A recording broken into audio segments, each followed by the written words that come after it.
Hey guys, welcome back to the Ride Right Waxing and UK One Wheel channel. So back in the workshop, it's definitely snowboard ski season of 2022-2023. We're starting to get some boards come through here, which is great. Now, what board am I bringing to you in this episode? I've got a Burton AIR 53. Yeah, lovely board. Quite an older board. This is a 2006 model year, I think, off of memory and the research that I have done. And we're going to give this a full detail. Now, there is some bits on it that need doing. So I'm going to take a little bit more of a detailed look so I can show you exactly what we're going to do. We'll do before and after, so stay tuned. We've got some time lapse, we've got some music, and then you can see how we turn this board that you see here on the bottom and on the top into something that is ready to rip the soaps and obviously hit that snow and have an awesome time on holiday. So stay tuned. Let's pop you in my hand. Let's have a quick look at this. Right, so this Burton AIR 2006 model year. It's had some stance changes, which is good. So it's nice to know we're getting a fair bit of wear out of these boards. And again, that's why it's always good to give them service, keep them serviced rather, get the edges nice and sharp and get those bases waxed. We've got some kind of like 0 to -15 and vice versa on the front, always out to about 25 degrees there with some of those fittings. Again, Burton Snowboard, 2006 model year. Top coat's in very good condition. We've got a bit of a deep gouge there. I'll tidy that off with a Stanley knife. Just take any areas. Give the top coat a really good polish because it's very matte in its finish, and try and bring some depth back to that. Again, not a lot of people do that when they're waxing skis, but I like to, just because that's the bit you look at. And also when the snow settles on it, it will just speed straight off. Bottom of the board isn't too bad. We have got the standard rusty edges. They are in deep need of a sharpen, as we can see just here. And we'll get that definition between that base. And if you do watch any of my videos, I do a full tutorial on what we're going to do to the board. And we do a lot of before and after. Again, we've got some heavy rusting there. But that won't, like I say, no drama. They're not very sharp. We'll get some edging back into there. The base itself isn't too bad. We've got some little nicks just there and there. We'll use some clear P-Tex. That will clean off with a scrape, that one there. You can't really see that, but that's not too deep. I think we've got a nice long gouge just there. So to kind of pick up in the camera with the colour of the base. But that is quite deep. So we'll run some P-Tex just in there and we'll scrape that off before laying down the wax. Obviously we'll give it a clean. Some dirty marks on there, just from where it's been put away. Bringing some of the Alps back to my workshop, which is quite cool. So yeah, there we go. So I'll do a quick before and after shot, and then we'll do obviously all the repairs and detailing, and then we'll have a look at the end of the video and see what it looks like. So here's the top coat, and we're going to do the bottom coat. Stay tuned, guys. We'll pop some music on, and let's crack on with this Burton AIR.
Okay, if I can get the camera to focus, this side rail, as you can see, is looking nice and sharp.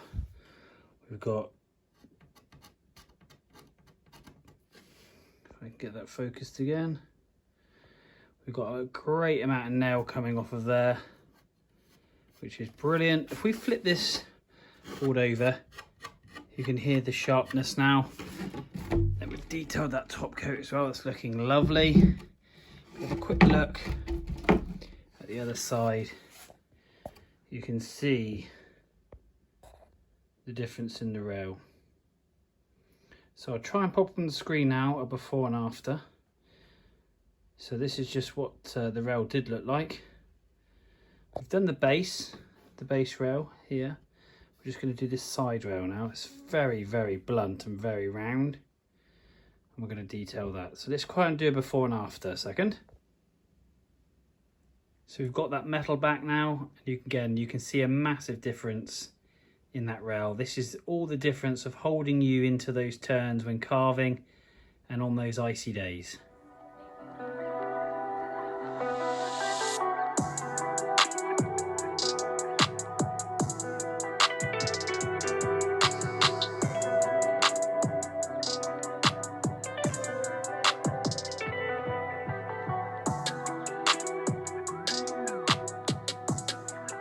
Right, so this Burton is fresh out of the hot room. The wax is settled and basically I've put it on the bench here for the last hour just for it to cool down. I like to do this kind of like overnight, and that way then I feel like the wax is really soaked into the pores of the board.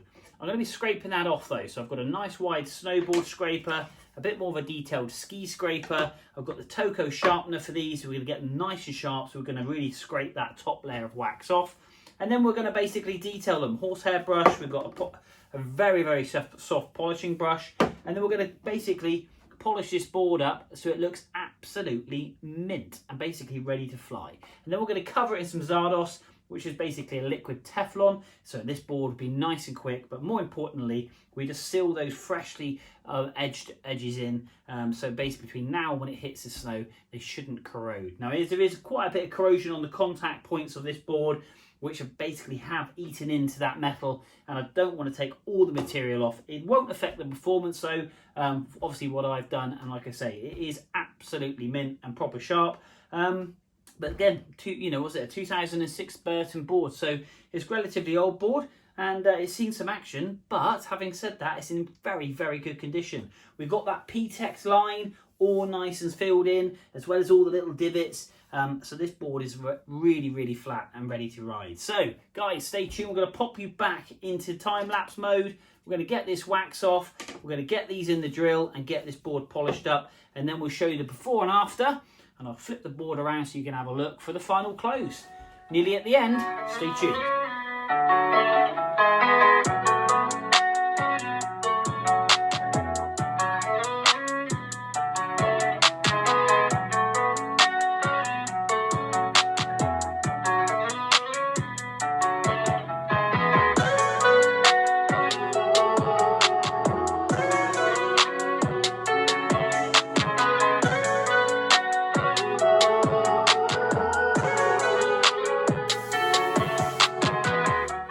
So this board is all done. It is super smooth. Colour of the base obviously being blue. We've put clear P-Tex in there, so you can still see the line of where the actual gouge was, but it is super smooth and it's all filled in now, as well as all these little divots. Again, you can see the colour difference because I don't have blue P-Tex. I tend to have black or clear, but I think you'll agree it's come up lovely. Really great shine on that, and the edges are phenomenal. They're nice and sharp, and they're back to silver, which is what we want. So basically this will now hold a carve and an edge extremely well.